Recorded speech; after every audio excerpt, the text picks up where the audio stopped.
bayan ngayon, sana mag-issue na agad ng Korte Suprema ng TRO.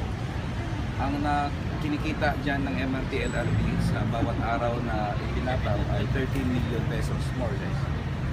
Napakaliit na halaga sa gobyerno. Kung mag-issue sila ng TRO, Korte Suprema, kung mag-issue ang Korte Suprema ng TRO, hindi yung maramdaman ng gobyerno ang 13 million na day. Pero para sa taong bayan, napakalaking bagay.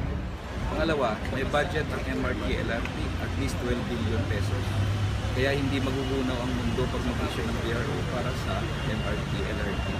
Pero walang budget na binigay ang gobyerno sa taong bayan. Yung taas pasahe na yon, pananghalian na yun. At kung manalo man kami, in the end, hindi na ma-reimburse yun hindi na ma-refund yun O kaya mahirapang kailangan.